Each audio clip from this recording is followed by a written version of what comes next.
The Spanish Armada is on the horizon. England is terrified, and in a small village called Westport, a woman goes into premature labor because she has just heard the news. An invading fleet is coming. The child she delivers that day, born in fear, born in chaos, is Thomas Hobbes. And here is the first thing you need to know about the man who would one day write that humans are born evil. His father abandoned him. Not metaphorically, literally. Hobbes's father was the local vicar. A drunk, a brawler, a man who got into a fistfight at his own church door in front of his congregation.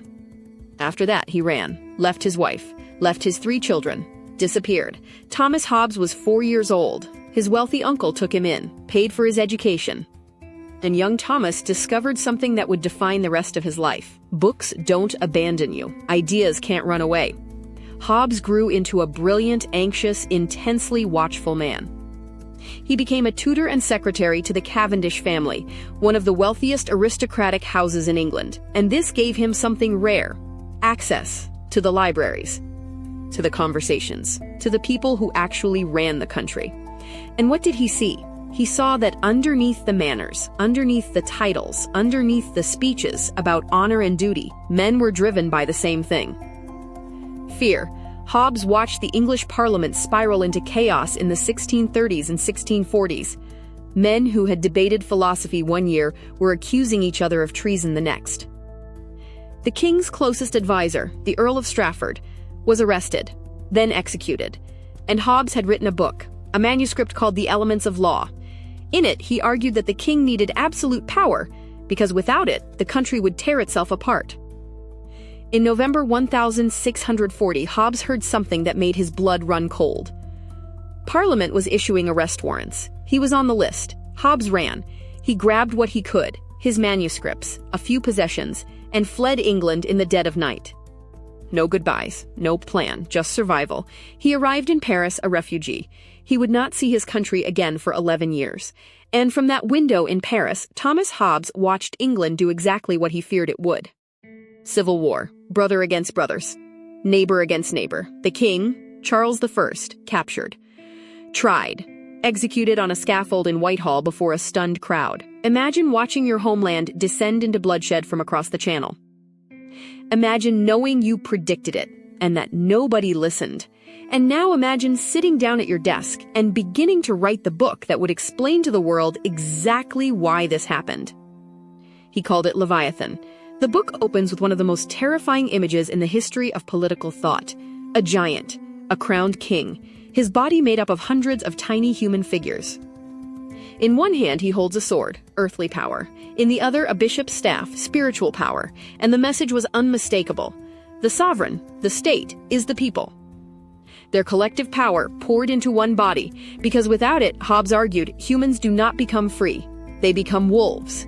Here is the most famous passage in Leviathan, the one that has echoed for 400 years. Strip away all government, all law, all enforcement. What is left? Hobbes called it the state of nature, and in that state, his words, no arts, no letters, no society, and which is worst of all, continual fear and danger of violent death. Life, he wrote, becomes solitary, poor, nasty, brutish, and short, not because humans are evil in some theological sense, but because humans are driven by 2 things: desire and fear. The desire to get what we want, the fear of losing what we have. And in a world without consequences, desire wins. Here is what makes Hobbes terrifying. He wasn't being cynical. He wasn't being dramatic. He was looking at England in 1642, a nation that had been civilized for centuries, and saying, look what happens the moment the rules disappear. It took exactly 4 years for Parliament to go from debating laws to executing their own king. That wasn't theory. That was the proof. Hobbes's argument was simple.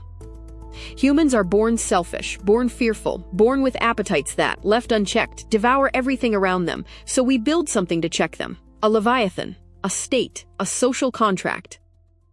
We trade some freedom for safety, because the alternative is the war of all against all, and we have seen that war. It is not hypothetical. It happened. Now, here is where the Stoics enter the story. The Stoics, Marcus Aurelius, Epictetus, Seneca, they saw the same darkness. They didn't need a civil war to know what was inside human beings. They looked inward, and they asked a different question. Hobbes said, civilization is the answer. The state keeps the wolves at bay. The Stoics said, the state can fall. Laws can disappear. Rulers can fail. What then? Marcus Aurelius, the most powerful man in the world when he wrote this, said, you have power over your mind, not outside events. Realize this, and you will find strength.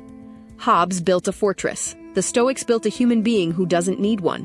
One asks, who will stop me from becoming a monster? The other asks, who else could possibly stop me except myself? The philosopher proved humans are born selfish. The Stoic proved they don't have to stay that way.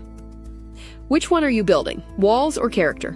Stay unshaken and subscribe for more daily Stoic wisdom.